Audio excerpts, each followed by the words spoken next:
নমস্কার, আমি সঞ্চিতা। তোমাদের সকলকে স্বাগত জানাই আমার ইউটিউব চ্যানেলে। আজ বৃহস্পতিবার সকাল 7টা মতো বাজে। আজ এখন থেকে আমি আমার ব্লগটা শুরু করছি। আজ একটা বিশেষ কারণের জন্য সকাল সকাল উঠে তাড়াতাড়ি কাজটা ছেড়ে নিয়ে হাতে ব্যাগ নিয়ে চলে এসেছি আমি আমাদের হাটে। আমাদের এখানে বৃহস্পতিবার ও রবিবার এই দুদিন হাট বসে। আজকের হাটের বাজারটা আমিই করব। অনেক কিছু জিনিস নেব। আজকে আমার অনেক মজা হচ্ছে কারণ আজ আমি বিরিয়ানি খাবো, আর বিরিয়ানি খাওয়ার জন্যই আমি চলে এসেছি এখন আমাদের হাটে সমস্ত কিছু জিনিসপত্র নিতে, দোকানদানি করতে। আজকে আমি একা বিরিয়ানি খাবো না, আমার সঙ্গে সঙ্গে আমার গোটা ক্লাসটা বিরিয়ানি খাবে, কারণ আমরা আজকে ক্লাসে পিকনিক করছি। ইয়ে! প্রথমে আমি গাজর নিয়ে নিলাম, কারণ স্যালাড করার জন্য গাজরটা লাগবে, তো গাজর নিয়ে নিয়েছি। তারপর একটু ঘুরে ঘুরে দেখছিলাম যে আজকে হাটে কি কি এসেছে, কি কি নিতে পারি। জানি কি কি নেবো, সব লিস্ট করে নিয়ে এসেছি। তাও একটু এই তরতাজা সবজিগুলো দেখতে যেন বেশি ভালো লাগে। আজকে দেখলাম যে অনেক মটরশুঁটি আর বেগুন আছে হাটের মধ্যে, এইটা যেন বেশি আমার নজর কাড়ছে।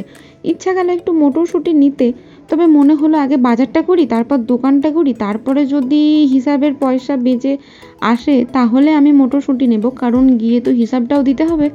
বেশি টাকা খরচা করলে চলবে না, গিয়ে হিসাবটাও দিতে হবে। যেদিকেই যাচ্ছি শুধু বেগুন, বেতো শাক আর হচ্ছে মটরশুঁটি। বেগুন, বেতো শাক আর মটরশুঁটি, এগুলোই। আমি একটু পুরনো আলু খুঁজছিলাম, কারণ এখন শীতকাল আর বাজারে শুধু হচ্ছে নতুন আলু, চারিদিকে নতুন আলু। নতুন আলু দিয়ে বিরিয়ানি বানালে কিন্তু বিরিয়ানির টেস্ট ভালো হয় না। পুরো হাটটা ঘুরছি আর পুরনো আলু খুঁজছি, দিয়ে শেষমেশ একটা জায়গায় পেলামও, সেখান থেকে নিয়ে নিয়েছি পুরনো আলু। তারপরে নেব এখন টমেটো, শসা, ধনেপাতা, এগুলো সব নেব। তো এই কাকুর কাছে আমার ধনেপাতা, টমেটোটা খুব পছন্দ হয়েছিল। শসাগুলোও ঠিকঠাকই ছিল। তো এই কাকুর কাছ থেকে শসা, টমেটো, ধনেপাতা এগুলো নিয়ে নিলাম। কাঁচা লঙ্কাও নিয়েছিলাম। কাকু বললো কি একটু গাজর নিতে, আমি বললাম না কাকু, আমি দাদার কাছ থেকে গাজর নিয়ে নিয়েছি, আমি আর গাজর নেব না। তবে তুমি আমাকে 500 মতো মটরশুঁটি দাও। এই কাকুর কাছে যে শুঁটিগুলো ছিল তার মধ্যে কলাইও ভালো ছিল, আর শুঁটিগুলো কচি ছিল। কচি কচি মটরশুঁটিগুলো খেতে মিষ্টি লাগে, আর বুড়োগুলো কেমন যেন চোপসা চোপসা লাগে। তো আমি এখান থেকে 500 মটরশুঁটি নিয়ে এখন চলে যাচ্ছি অন্যদিকে। বাজারটা ঘুরে ঘুরে আমি জিনিসগুলো নিচ্ছিলাম। বাজারটা ঘুরতে আমার খুব ভালো লাগছিল, কারণ চারিদিকে এত সবুজ সবুজ সবজি, তার সঙ্গে তরতাজা সবজি। মানে সেখান থেকে খুঁজে খুঁজে আমাকে বেস্টটা নিয়ে যেতে হবে, কারণ বাজার করার দায়িত্বটা আমার উপরে আছে। যদি জিনিস খারাপ হয়, পাঁচে পাঁচজনের জিনিস, কারোর একটু খুঁতখুঁতানি লাগতেই পারে, কেউ হয়তো কিছু বলবে না। এইসব আর কি হতে থাকে, যেটা হয় বুঝতেই পারছো ফিস্টিতে। এখানে আমি ফলের দোকানে এসে দেখলাম কালো আঙ্গুর এসেছে। কালো আঙ্গুর খেতে কার কার ভালো লাগে একটু কমেন্ট করো তো। এইদিকে কালো আঙ্গুর আর এইদিকে হচ্ছে কালো বাঁধাকপি। দোকান বাজার সমস্ত কিছু করে নিয়ে বাড়ি ফেরার সময় দেখি খেজুর রস বিক্রি হচ্ছে। আমারও একটুখানি খেতে ইচ্ছে গেল, অনেক দিন হলো খেজুর রস খাই না। তো আমিও নিয়ে একটু খেয়ে নিলাম। রসটা চটপট করে খেয়ে নিয়ে বাজার ভর্তি ব্যাগটাকে নিয়ে চলে এলাম বাড়ি। রাস্তায় দেখি রুদ্রবাবু খেলছে। রুদ্রবাবুকে নিয়ে একটু চটকানোর পর দেখি রুদ্রবাবু খেলছে না, রুদ্রবাবুর মা ব্যাগ নিতে এসেছে, সেই জন্য রুদ্রবাবু রাস্তায় বেরিয়েছে। তো এই ব্যাগগুলোর দাম হচ্ছে 100 টাকা করে। আমার তো একটা ব্যাগ খুব পছন্দ হয়েছে, এখান থেকে আমি নিয়ে নিলাম। এত সুন্দর সুন্দর ব্যাগ যদি 100 টাকা করে পাই, তাহলে কি না নিয়ে থাকা যায়? এখান থেকে আমি একটা ব্যাগ নিয়েছি। তারপর আমি স্নান ধান সেরে এখন টোটোয় করে চলে যাচ্ছি। যেহেতু দোকান আর বাজারের দায়িত্বটা আমার উপর ছিল, আমাকে একটু তাড়াতাড়ি যেতেই হতো। তবু একটু দেরি হয়ে গিয়েছিল। আবার সেদিনকে পড়েছিল আমার ডাক্তার দেখানো। তো আমি ডাক্তার দেখানোর আগে সবজির বাজারটা ওদের হাতে পৌঁছে দিই।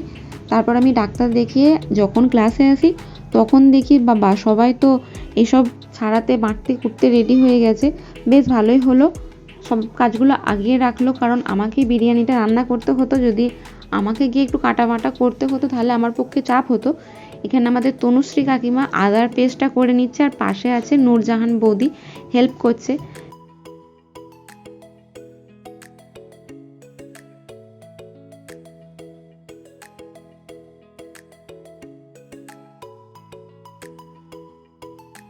একটা জিনিস খুব ভালো লেগেছিল, আমাদের যে দুটো ম্যাম ছিলেন ওনারাও কিন্তু আমাদের সঙ্গে সমান তালে কাজ করেছেন এবং খুব হেল্প করেছেন, সঙ্গে আমরা খুব মজাও করেছি। তো এখন আমি বিরিয়ানির আলুগুলো সেদ্ধ করতে দিয়ে দিয়েছি।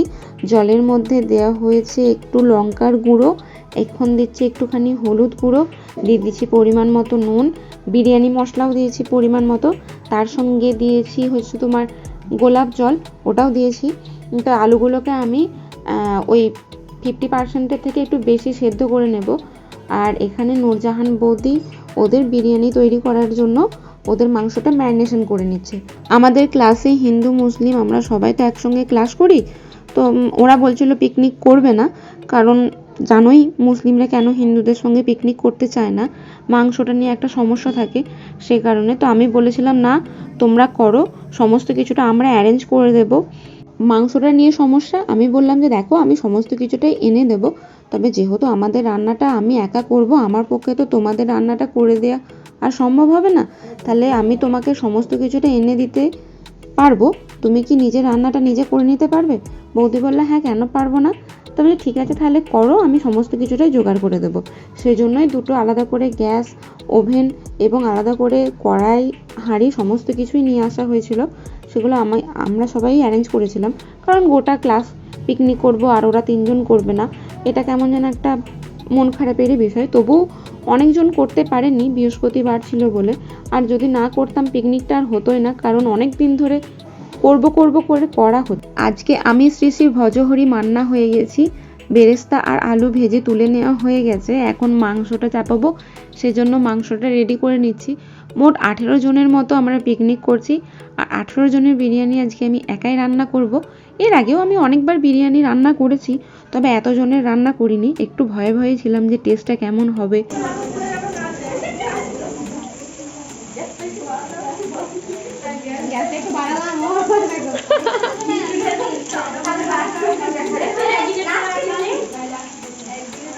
দু জায়গায় রান্না হচ্ছে, দই দিয়ে ম্যারিনেট করে না, কি হয় লাস্ট পর্যন্ত দেখা যাবে কি হয়। না হবে না, না দেওয়া যাবে না, যে কোনো একটা টেস্ট করতে হবে।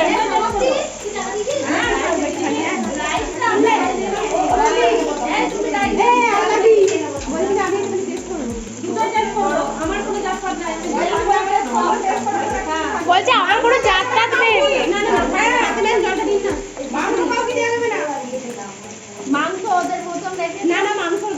বলো বলো, ডিম ডিম ডিম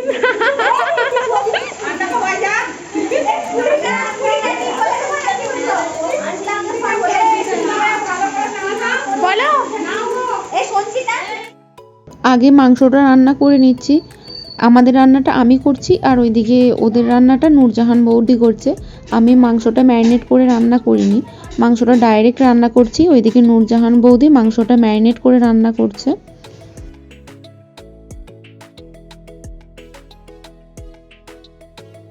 এদিকে ডিম সেদ্ধ হয়ে গেছে, ডিম ছাড়ানোও হয়ে গেছে, নূরজাহান বৌদির রান্না তো কমপ্লিট হয়ে গেছে, আমারটা এখনও চলছে। নূরজাহান বৌদির রান্নাটা হয়ে গেছে, ওই গ্যাসটায় মাংসটাকে দিয়ে দিচ্ছি, তাহলে মাংসটা হয়ে যাবে। আর আমি যেখানটায় রান্না করছিলাম সেখানটাতে আমি চালটা সেদ্ধ করতে বসিয়ে দিচ্ছি। জলেতে যা যা গোটা মশলা দেওয়া হয় সেই সমস্ত কিছু দিয়ে জলটাকে ভালো করে ফুটিয়ে নিয়েছি। নুনও দেওয়া হয়েছে পরিমাণ মতো, গোলাপ জলও দেওয়া হয়েছে। এবার চালটা জল থেকে ছেঁকে ছেঁকে এখন দিয়ে দিচ্ছি গরম জলের মধ্যে। চালটাকে আমি 1 ঘন্টার মতো ভিজোতে দিয়েছিলাম, 10-15 মিনিটের মধ্যে সেদ্ধ হয়ে যাবে। চালটা সেদ্ধ হয়ে গেলেই বাকি প্রসেসটা শুরু করে দেব। চাল সেদ্ধ হয়ে গেছে, এখন বিরিয়ানিটা আমরা দমে বসিয়ে দেব, তার জন্য লেয়ার তৈরি করে নিচ্ছি। প্রথমে আমরা আলুগুলো দিয়ে নিচ্ছি, আলুগুলো সমস্ত কিছু দেওয়া হয়ে গেলে যেভাবে বিরিয়ানিতে লেয়ার দেওয়া হয়, আলু, মাংস, চাল এভাবে করে করে লেয়ার করে দিচ্ছি।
বিরিয়ানি লেয়ার তৈরি করা হয়ে গেছে। ডিমগুলো উপর থেকে দিয়ে দিচ্ছি। ঘি, কেওড়া জল, দুধ এই সমস্ত কিছুও দেওয়া হয়ে গেছে। এখন এটাকে ভাপে বসিয়ে দেব, সরি দমে বসিয়ে দেব। তো এটা থেকে ভাপ বেরিয়ে গেলে বিরিয়ানিটা একদম রেডি হয়ে যাবে। 40 মিনিট পর বিরিয়ানি থেকে খুব সুন্দর গন্ধ বেরিয়েছে। এখন বিরিয়ানিটা খাওয়ার জন্য একদম রেডি হয়ে গেছে। আর আমরাও পাত পেরে বসে পড়েছি। এখানে স্যালাডের জন্য শসা, টমেটো, পেঁয়াজ, গাজর, কাঁচা লঙ্কা, লেবু সমস্ত কিছুটা কেটে রাখা হয়েছে। যার যেটা নেওয়ার সে এখান থেকে সেটা নিয়ে নেবে। তবে আমরা নিজেরা কিছু নিইনি, আমাদের যে দুটো ম্যাম ছিলেন ওনারাই আমাদেরকে পরিবেশন করে দিচ্ছিলেন। ওটি হচ্ছে মিষ্টি ম্যাম, আর এইদিকে যিনি হলুদ রঙের জামা পরে আছেন ওনার নাম হচ্ছে সুলেখা ম্যাম। মিষ্টি ম্যাম আর সুলেখা ম্যাম আমাদেরকে খাবারটা পরিবেশন করে দিয়েছিলেন। আর স্যালাড দিচ্ছিল হচ্ছে ছন্দা বৌদি। ছন্দা বৌদি সবাইকে স্যালাডটা পরিবেশন করছিল।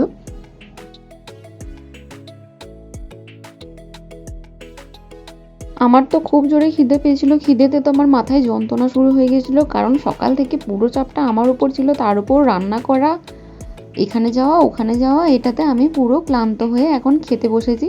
আমি এখন খাবো, আর কোনো ভিডিও ক্লিপ নিতে পারলাম না। এখন আপাতত এই টেস্টি বিরিয়ানিটা খেয়ে আমার পেটটাকে ঠান্ডা করি, বাকি ক্লিপটা খাওয়া দাওয়ার পরে নেব। খাওয়া দাওয়া শেষ করে একটুখানি বিশ্রাম নেওয়ার পরে সকলে এখন এসেছে গ্যাস আর গ্যাসের ওভেনগুলো তুলে দিতে, কারণ রান্না টান্না শেষ হয়ে গেছে। আমি বলেছি আমি আর কিছু করতে পারবো না, এবারে তোমরা চলো ওগুলো তুলে দিয়ে আসবে। এখানে শিল্পী বৌদি, ঝুমা রানা বৌদি সবাই মিলে একসঙ্গে গ্যাসগুলো এখন তুলে দিতে এসেছে। শিল্পী বৌদি আমার হাতে আমার ব্যাগটা তুলে দিল, কারণ গ্যাসটা আমাকেই যেয়ে দিয়ে আসতে হবে। ওই দোকানটা আমিই চিনি আর আমিই ব্যবস্থা করে নিয়ে এসেছিলাম। আজকের মতো ব্লগটা এখানেই রইলো, দেখা হবে পরবর্তী কোনো ব্লগে। ততক্ষণ তোমরা ভালো থেকো, সুস্থ থেকো, আর আমার ব্লগটা অবশ্যই দেখতে থেকো। যদি ব্লগটা ভালো লেগে থাকে তাহলে বন্ধুদের সঙ্গে শেয়ার করো।